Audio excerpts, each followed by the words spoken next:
is actually like than any of them ever will.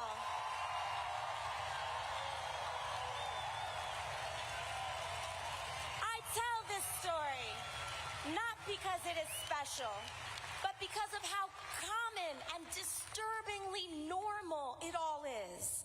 While the details may differ, so many of us know what it feels like for life to be one bad day, one piece of bad news, one major setback from everything falling apart.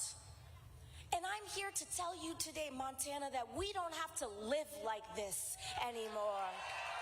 We can make a new world, Montana, a better country where we fight for the dignity of all people. And it looks like living wages, Missoula. It looks like stable housing, Montana. It looks like guaranteed health care for all people, America. And it looks like respect for all our differences, no matter who we are or where we come from.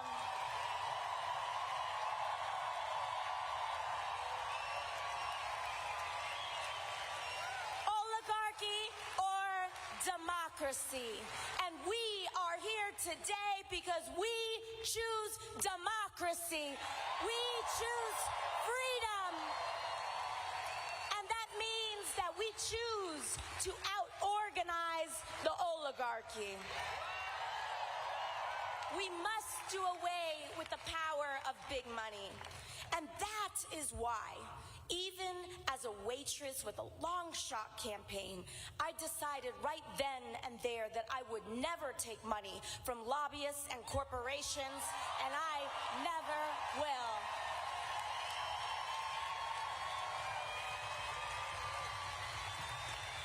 You know, when I first got to Congress, I was genuinely shocked by how the place worked.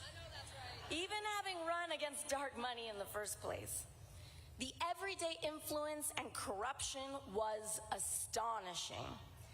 You know, even in Congress today, they have somehow conditioned themselves to believe that it's normal for members of Congress who have sworn an oath to the American people to somehow day trade individual stocks and make millions with the sensitive information we are entrusted with for the purpose of governing.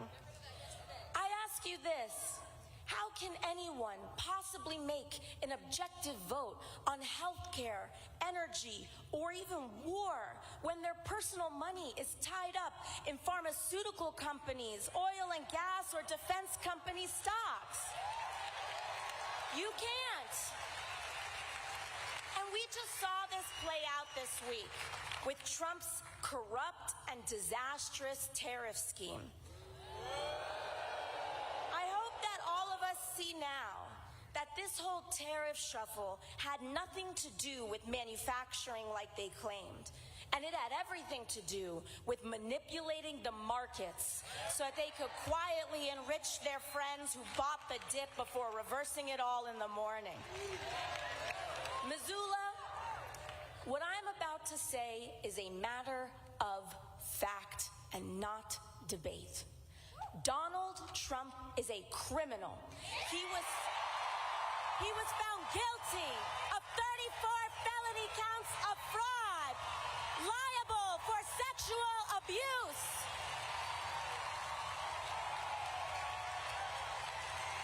Of course he is lying and manipulating the stock market too. And I tell you, Donald Trump, when you want to look for the rapists and criminals in this country, you can start by looking in the mirror.